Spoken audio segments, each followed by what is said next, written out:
the era that we were in the last century, coldly rationalistic skepticism and scientific rationalism, was a brief interlude between sort of the end of the Christian era and the resurgence of the pagan one. It's not going to endure. At the center of every culture is a throne, and something's going to sit on it. And in our time, it's not going to be what it was in Christendom's past. It's going to be something else, but it's not going to be nothing.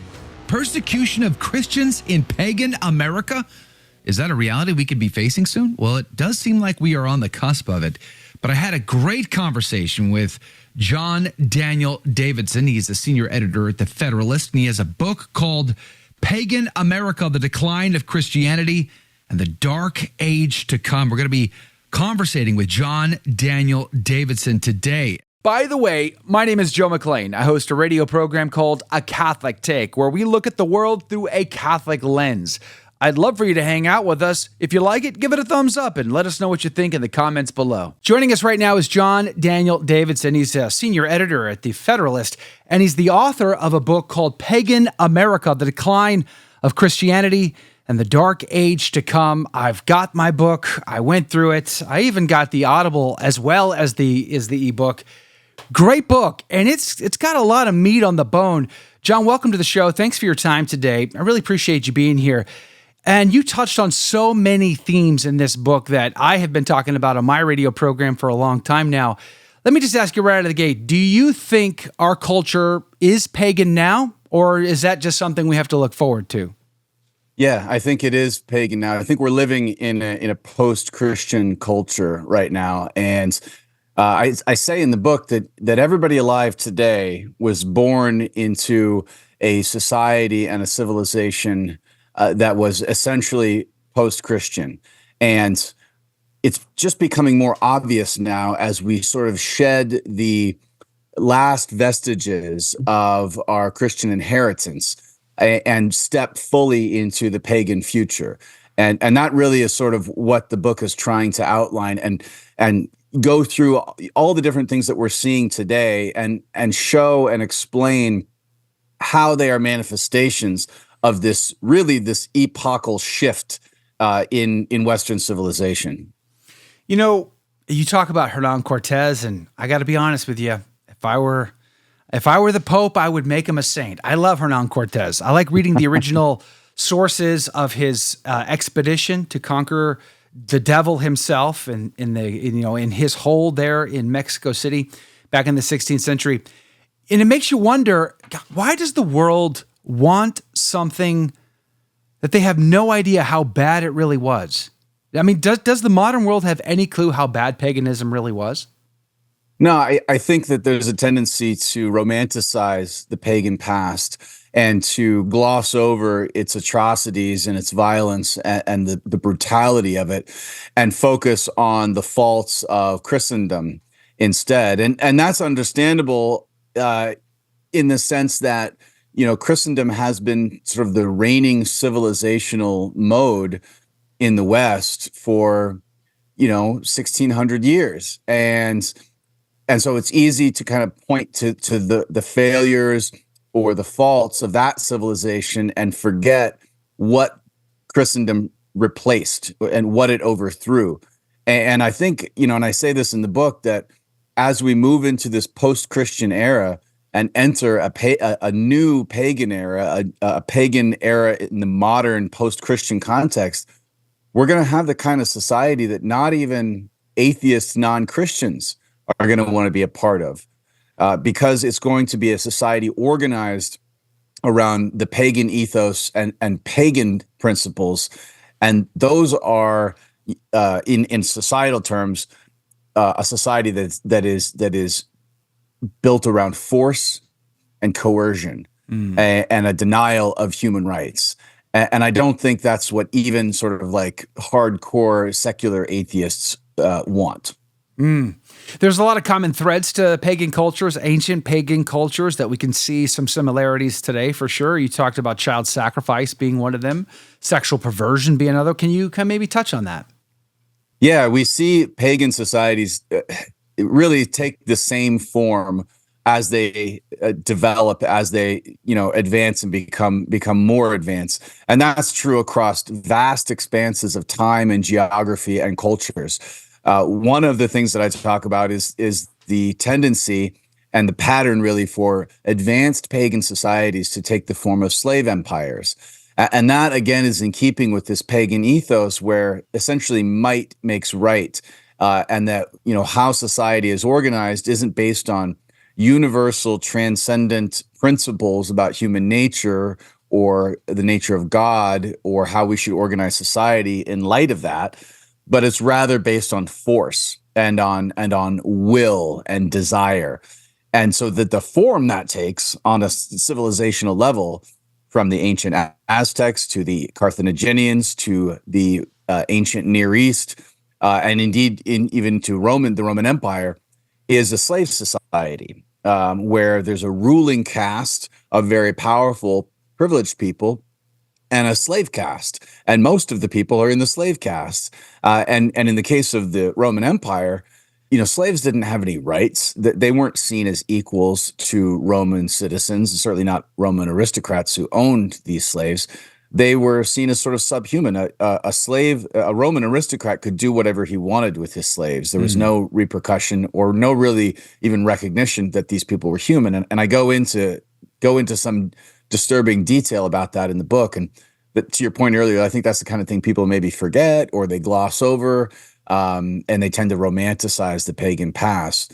But these things, human sacrifice and indeed child sacrifice, sexual perversion, sexual slavery, and slavery on an industrial scale are all hallmarks of pagan societies and pagan empires wherever they have cropped up in human history.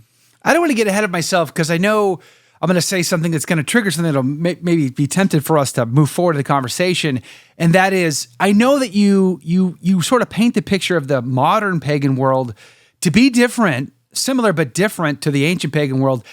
But before we talk about that, I want to point out that recently the rise of the occult is skyrocketing around the world. In fact, it was a couple of weeks ago, maybe a month or so ago, I saw an article of Italians, Romans, visiting ancient pagan sites and performing ancient pagan rituals in these sites because they want to bring back Jupiter and the gods of the Roman Empire. They literally are returning to pagan culture. It's not just figurative, it's literal. And to your point, we're not talking about philosophical ideas or these are entities, these are spirits, these are demons that they're playing with. Yeah.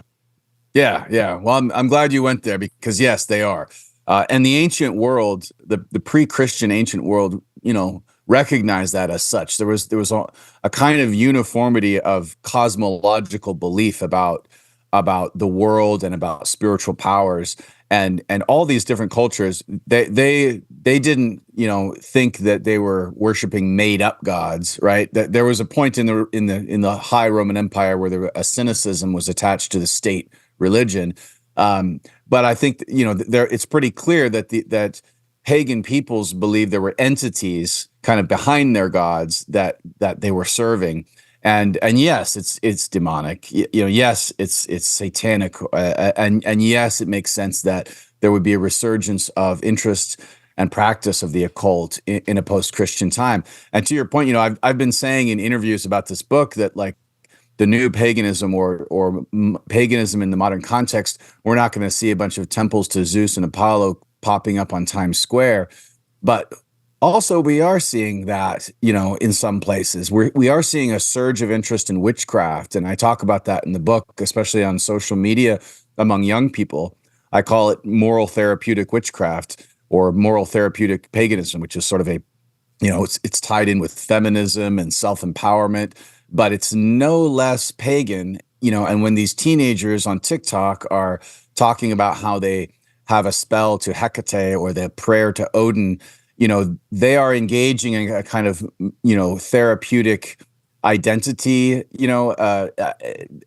enactment, but they're also calling on a demon, right? Whether they would use that term or not. And so part of the problem that we have in talking about this, and part of the reason I wrote the book, is to overcome the vocabulary problem and help people understand when you see these things, what you're seeing is a resurgence of paganism, a re-enchantment of the world in which people are drawn to spiritual forces in ways maybe they don't have names for, but are actually pagan and very, very, very, very dangerous. So we got the ones that want to go back and play with demons again.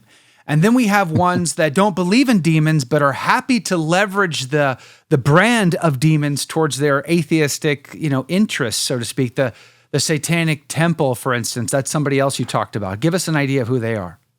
Yeah, the Satanic Temple is the modern rationalist, updated millennial version of Anton LaVey's Church of Satan from from the middle of the last century, which was very theatrical, very tongue-in-cheek, very cinematic in a lot of ways. Even the way Anton LaVey kind of, he would have like a cape, and the black goatee and stuff, and it was comical in a way, and seen as such. The Satanic Temple is much more coldly rationalistic. They disavow literal Satan. They say they only believe in a literary Satan, which is a sort of a call to personal autonomy and scientific rationalism and strict materialism, and that these are the principles on which society should be based. And they're very much against something like Christianity or any organized religion. And they put forward their program and demand recognition, ironically, on the basis that they're a religion too. And so if you're going to have freedom of religion, you have to allow for the scientistic Satanists also to preach their religion. The problem with the Satanic Temple and with all of these sort of like, hardcore rationalists, atheistic programs and ideologies is that they're a dead end. And I think we're seeing that dead end right now. The future is not going to be this secular liberal utopia where rationalistic and materialistic principles determine everything. The future is going to be a re-enchanted place, and there's a re-enchantment of the West happening right now, and that does mean a renewed interest in Christianity, and we see that with a lot of even as the Christian church shrinks, it's drawing a more serious group of people as converts, right? But we're also seeing a re-enchantment in the form of an interest in witchcraft and all these other things that we're talking about, but also in AI as a possible savior. And I talk about this as well in identity politics, in sort of this Gnostic, pagan, neo-pagan belief in transhumanism or transgenderism. Yeah. And these are, one of the claims I make over and over in the book is that the era that we were in the last century of like coldly rationalistic skepticism and scientific rationalism was a brief interlude between sort of the end of the Christian era and the resurgence of the pagan one. It's not going to endure because, as I quote, it's a great writer, Paul Kingsnorth, he says that at the center of every culture is a throne, and something's going to sit on it. And in our time, it's not going to be what it was in Christendom's past. It's going to be something else, but it's not going to be nothing. Right. That's kind of scary to think about. So what was the impetus for the rise of paganism again in the world, not just in America, but in the world itself? I mean, I know we could go back to the Garden of Eden, of course, Genesis chapter 3, but is it this era of revolution that we're in, the Protestant Revolution or the French Revolution or the Age of Enlightenment, Marxism spreading in the eras of Russia spreading all over the world? Like, do you give us a sense of that timeline? Yeah, I do. And since the book is mostly about America and I'm an American and that's what I care about. I mean, I care about all of the whole world. I'm a Christian, sure, right? But I'm focused on America. And so I go back to the founding and talk about how we were founded really as a Christian nation. And the founders understood that we could only pull off Republican self-government if the people themselves were predominantly moral and religious, by which they meant Christian, right? They weren't talking about Islam.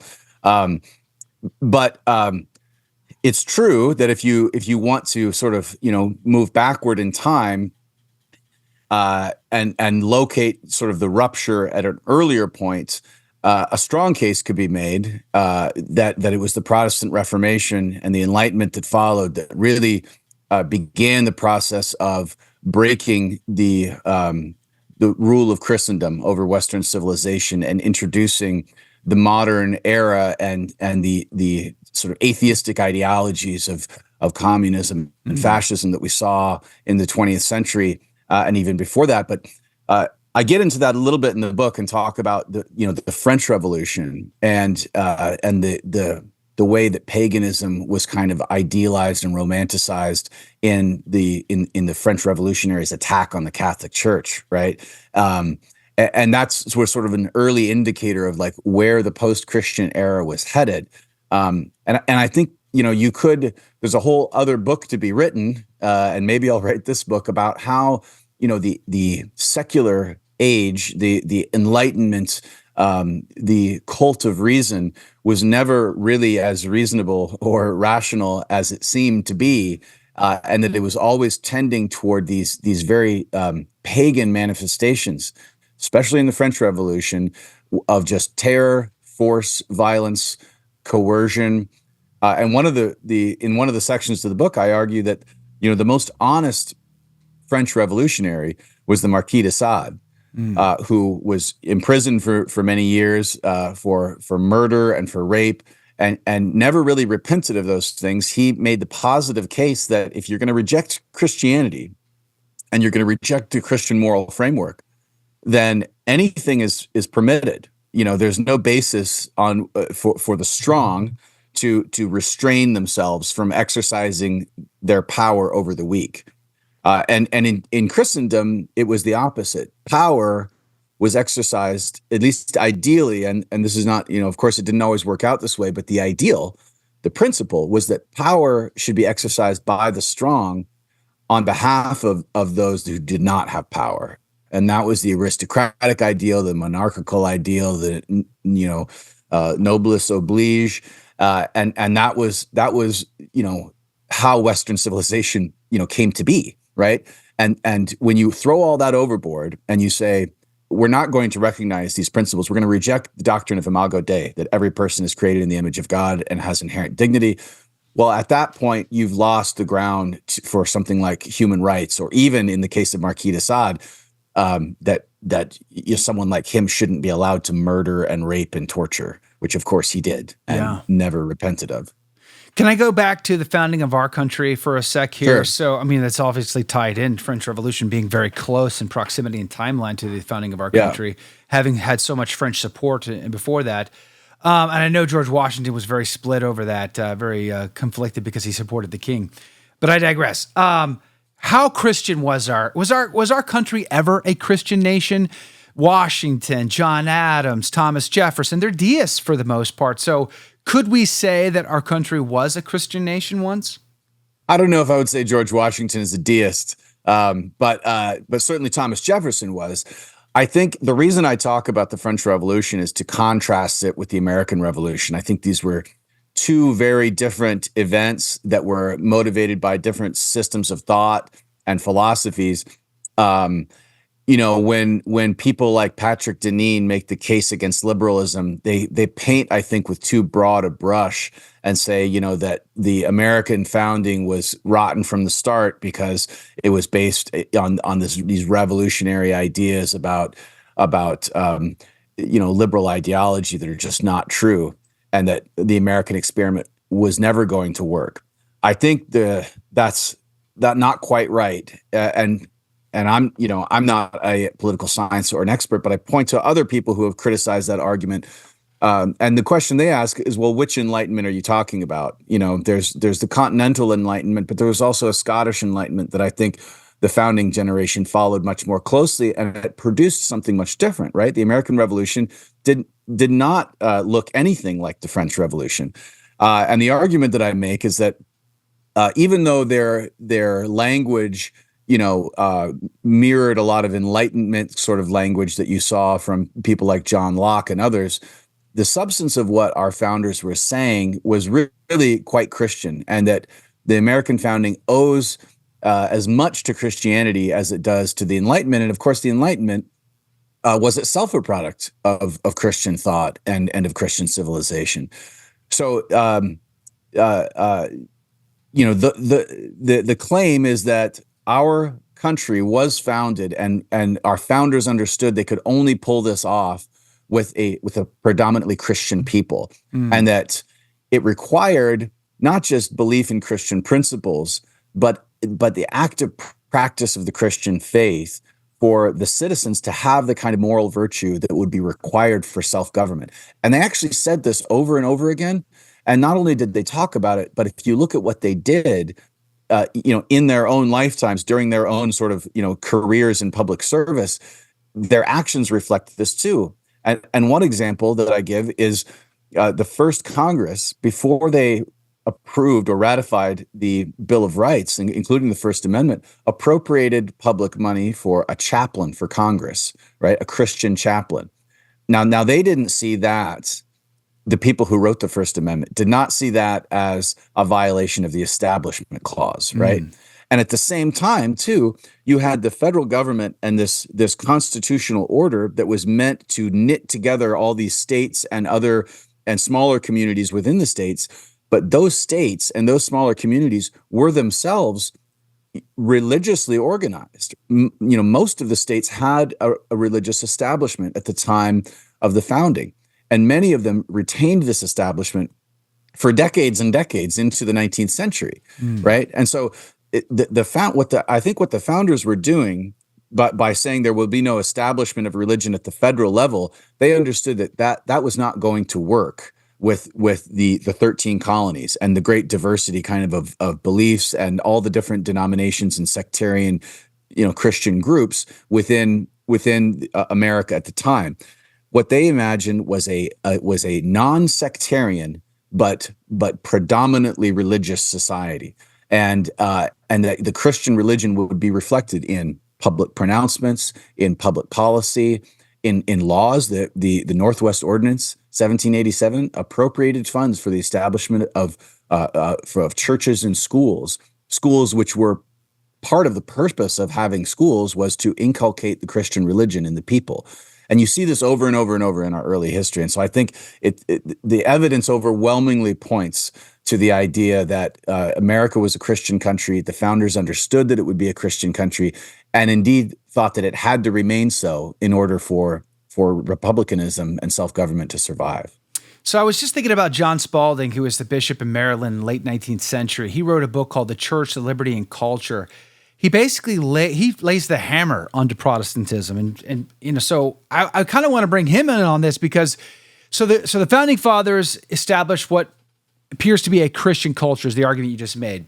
But could we be at the doorstep or on the precipice of paganism being great again because of the revolution of Protestantism and the idea that you can be your own pontiff, you can make it up as you go. You're the own supreme authority that can decide and interpret truth as you will, and therefore, once that cat is let out of the bag, then only bad things happen. I mean, what would you say to that? Well, I myself am a Roman Catholic, so I can't really argue with the conclusion. Yes, I think that once you sort of like make that leap and say that every man can be his own pontiff, and that there is no authority but the conscience, then eventually you're going to have a crisis of authority, and you're going to have a breakdown of belief, of doctrine, of that will be reflected in like the principles, the Christian principles that end up governing society. I think in the case of the United States that the people themselves were sufficiently religious and sufficiently small o orthodox that they were able to make it work, right, in their communities. These were really like strong Christian communities that had been well established long, generations before the founding, and they had been established as religious communities. And I talk about that in the second chapter of the book. What the Pilgrims were doing was not sort of establishing some sort of like liberal utopia. They were trying to establish Christian religious communities. And and for the most part, this idea that we could have Republican self-government, and we could have like federalism all the way down to like the local town or village level, as long as the people themselves practiced Christian moral virtues. That actually worked for most of our history. And it wasn't until the end of the 19th century, the beginning of the 20th century, and then the major upheavals that happened, not just in American society, but in the world, that this began to break down. And then it becomes very visible in the middle of the 20th century with World War II and the shockwaves that brought to the West. And then from there, sort of all bets are off. At that point, we've entered a kind of a post-Christian civilization. The fruits of which and the shape of which we're now beginning to be able to discern. We're talking with John Daniel Davidson. He's the author of a book called Pagan America: The Decline of Christianity and the Dark Age to Come. And it's a really good book. I've read it. I would encourage you to do so. We're going to put links in the show notes, of course. I was thinking about conservatism in America, which is a telltale sign. Like I call it the canary in the coal mine effect.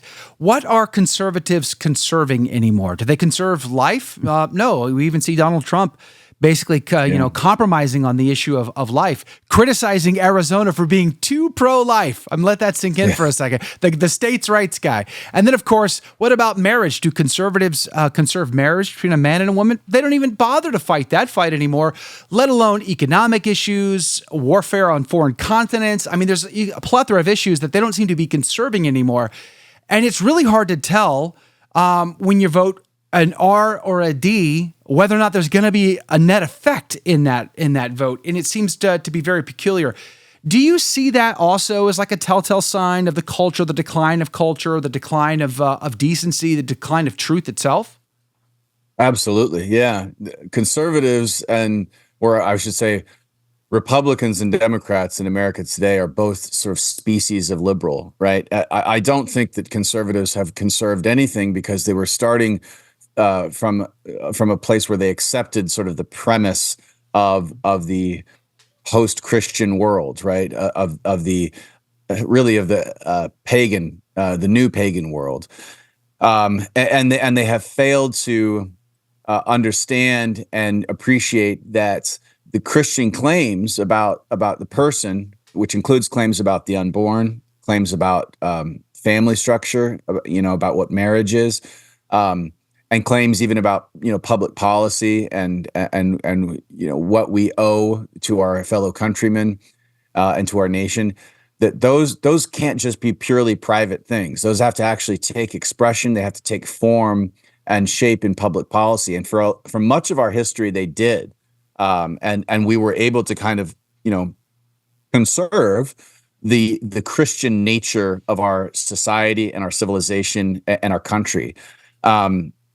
And I think, that's why I don't go into politics that much in the book, except to say that, politics is not going to save us. You can't vote your way out of this.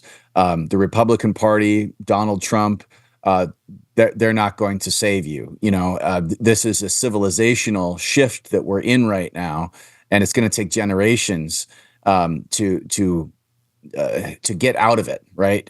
If America is able to get out of it. I'm not convinced that we are. But certainly if the West is going to come through the pagan era and reconvert the West, then that's a long-term project. And the first step for us now in 2024 is to really wrap our minds around what's happening and to accept it. I think a lot of people don't want to accept it. And they think that, if we can just take over Congress, if we can just get back to White House, then, we can save our country. No, you can't. That's not going to save the country. Politics isn't going to save the country. This took generations and centuries to get to this point. It's going to take generations to get out. So that's fascinating. So a minute ago, we were talking about the founding of this country, founding fathers being a mixed group, Washington, whether or not he's a deist or not, it's a mixed bag there for sure. But what's fascinating to me was in the founding of our country, the Catholics in Maryland were invaded by Protestants in Delaware. And then some of them were actually killed in the process and fled to places like, Western Virginia to get away. So a very interesting early American history for the Catholic faith. And yet in some ways, we've seen kind of a role reversal here. The Catholic Church was very weak in America in those days. Now the Catholic Church seems to be much, much stronger, and even, dare I say, stronger than the evangelical segment in our country this day. How do you see that role reversal? And do you see a time in as a part of like the how do you fix this component? Is the Catholic Church obviously leading the way there? That's my question. I wish we were doing a better job of leading the way, but yeah, you're right. Relative to the founding era, the Catholic Church is much more of a force in American society, and much more of a force for sort of Christian civilization in our post-Christian time. Alexis de Tocqueville said in Democracy in America, he predicted that Catholicism would be the last Christian religion standing in America once they fully entered the democratic age. And I think part of that is what we talked about earlier. There is a stability to the Catholic faith that comes from having a pontiff, having a magisterium. And we see that throughout, the 19th and 20th centuries, how the Catholic Church resisted liberalism and resisted secularism and the moral relativism, really, that crept into all of Western civilization, and that really was the downfall of the mainline Protestant churches in the last century.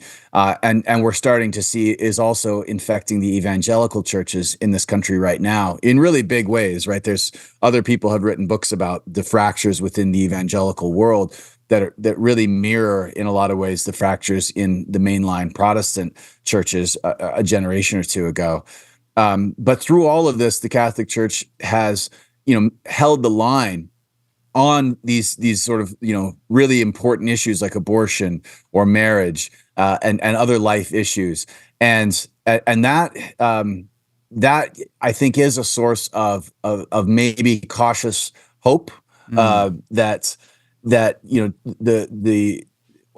a Catholic, I believe that the church will endure through whatever, right? Even if we enter a new age of like Roman style persecution, the church may get smaller.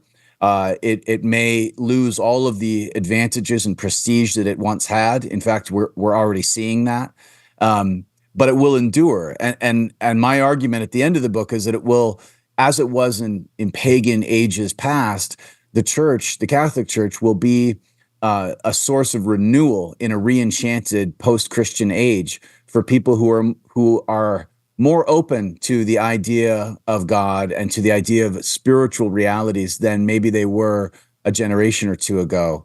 And that through its persecution and through holding the line on what is true, right?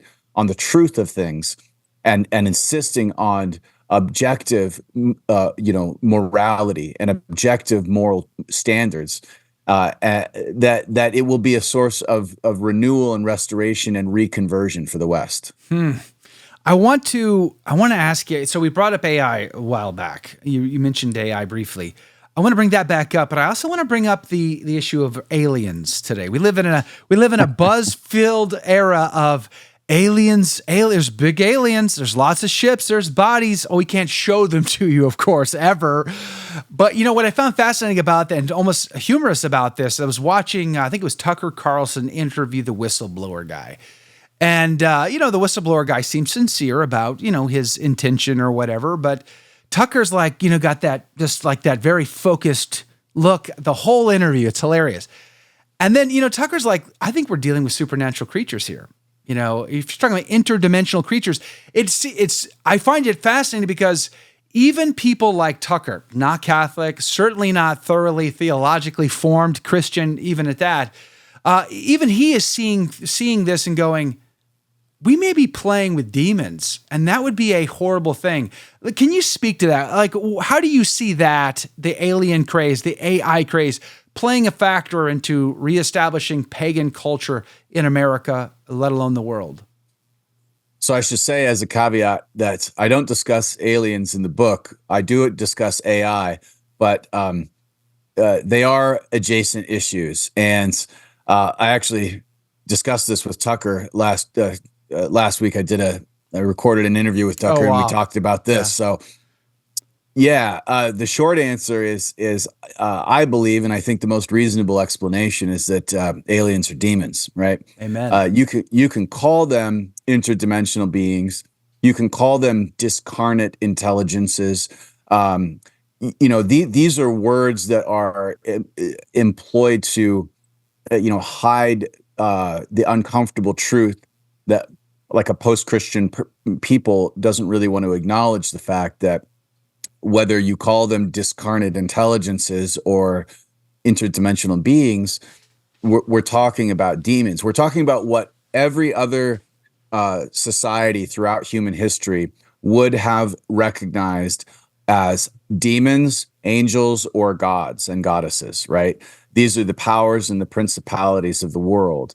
And in fact, I talk about this at the beginning of the book. There was remarkable consistency in the pagan beliefs of the ancient Levant and the Mediterranean world and the Mesopotamian world, and that includes the ancient Israelites. The difference is that the Israelites offered in Genesis a corrective to the predominant pagan narrative, right?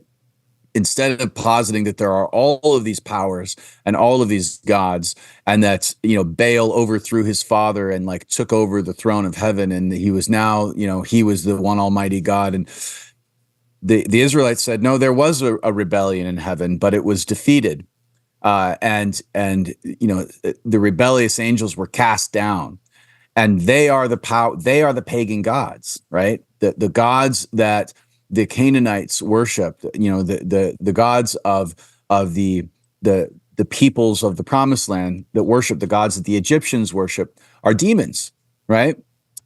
This was the Israelite correction to the pagan cosmological account, right? And one that Christians continued, and there's a remarkable continuity there. I mean, as a Catholic, I believe there's a total continuity between the Old Testament and the New Testament. So today we call them aliens. I think calling them aliens is like a cope. It's a way to not really like face up to the reality that has been recognized through like all of human history and every civilization, which is that there are other beings that are that we can't see, that are supernatural, multidimensional, whatever you want to call them. And I think the most reasonable explanation for all this stuff about aliens and UFOs, or UAPs as we call them now in Navy jargon, is that this is the same beings that are manifesting themselves in our time now, that have always been, here, like, and always interacted with human beings in different ways, and in the past were worshipped as gods in these pagan societies. Wow. So what's worse, us as a government, directly cooperating with demons, or rolling out abortion in trying to leverage governmental structures and powers to overcome the, now that we don't have Roe v. Wade to make it at the federal level, but supplying the need for buses on the borders of Texas to ensure that women can abort their babies, or putting pressure on Arizona to overturn an 1864 law, or the transgendered movement in our country in so many states, even forbidding therapy to help people overcome gender dysphoria or other issues, despite the fact that those folks suicide themselves at higher rates than any other segment of society. I mean, we seem to, like, highly educated people, doctor's degrees, graduate level education, Harvard, Yale, Columbia, you name it. There's a lot of very well-educated people that come to incredibly bad decisions that seem to be bringing about the pagan society that you describe in your book. How do we explain that? Well, they may be educated. I prefer to call them credentialed, but they're not catechized, right? And so they lack even the vocabulary, like I was saying about these UFOs or UAPs. They lack the vocabulary and really the historical and moral imagination to recognize this stuff for what it is. And part of my motivation for writing the book was to help ordinary people kind of see clearly what this stuff is, right? whether or not our government is cooperating with demonic entities, that they are carrying out diabolical designs in public policy through abortion, through gender ideology, even through the resurgence of of straightforward racism in critical race theory and all the stuff that's infecting our schools and our higher education. Just being educated or being credentialed isn't an inoculation against doing great evil, right? The architects of the Nazi regime, those were highly educated people as well, right? So I think that you see, I mean, and that is also true of the ancient world, right? Aristotle was one of the most brilliant people who ever lived, but at the beginning of his politics, he accepts the premise that some people are natural slaves, right? And then everything else that follows that he talks about in his brilliant analysis of like ideal political systems is talking about societal equals, is talking about citizens, and is not even addressing the great mass of people underneath them, which are the slaves, right? He criticizes the practice of slavery at the time. He thinks that it's not done properly, but he accepts the claim that some people are natural slaves, right? So being well educated, being very smart, being at the highest levels of the institutions of your society, whether you lived in ancient Greece or whether you live in Nazi Germany or whether you're at the World Economic Forum today, is no guarantee against you putting forward and advocating for policies and for ideas that are profoundly evil. And now I'm thinking about the bishops and how much, and so many bishops, I can be very critical of the bishops, as I often am on the program, but how many bishops seem to want to embrace this world and befriend this world and just be seen as a companion to the world. And yet, the Epistle of James warns us against that, let alone the dying wish of St. Peter and Paul, their last wills and testaments, the very last things that they wrote before they were martyred in 64 AD, both refer to a great age of apostasy, a turning away from that grace that we were given and back towards this pagan culture. And it seems to me like we're there now. So what do you say to bishops that are sitting on that fence and need to kind of get off of it and find a courage bone? You know what I mean? Yeah, it's discouraging to look at the church hierarchy and to see so many cowards and to see so many weak men. The cardinals wear red to signify the blood of the martyrs, right? And if only they would remember that the red that they wear is to signify that they themselves have pledged their own blood in martyrdom for the church, if needs be. And that means, and that's going to mean, I think, increasingly being at odds with the world and the powers of the world. There was a long time where Christians, Catholic and Protestant alike, enjoyed a kind of prestige, a kind of social status for being a Christian. There were advantages, and this is true of lay people and clergy as well, especially clergy in America. There was a certain, in Europe and America, privileges, social privileges, and deference that was given to you if you were a priest, or if you were a pastor, or if you were an elder in a church or a deacon. That's all going away. It's disappearing right in front of our eyes. It's not just going to be that you don't have, a certain respectability for being a Christian. You'll be actively demonized, ostracized, shamed, and then you'll be persecuted. And I don't mean persecuted like you'll be disbarred for not affirming gender ideology, or you'll get your medical license taken away if you refuse to perform certain procedures, or if you oppose gay marriage, you won't be able to hold positions of public trust or something like that. I mean, you're going to go to jail, right? And if and we're already starting to see that. And I go through some of recent examples at the end of the book, not just here, but in Europe as well. And a lot of times we can look to Europe to kind of see where we're headed on certain issues. And one example I give is that in recent years in the United Kingdom, laws have cropped up barring people from praying silently within a certain distance of an abortion clinic. Yeah. If you pray silently outside an abortion clinic in certain areas of London, the police will come and they'll ask you if you're praying. And if you say, yes, I'm praying silently to myself, they'll tell you that you can't do it there. And if you insist on staying there, they'll arrest you. They'll put handcuffs on you and like haul you off to prison. Yeah. Right. Wow. So this is what I mean when I say we have to wrap our minds around what's happening. It's not just that we're going to lose like, social privileges or a certain social status, as Christians. We're going to return to an era of persecution that the church hasn't seen in many, many centuries.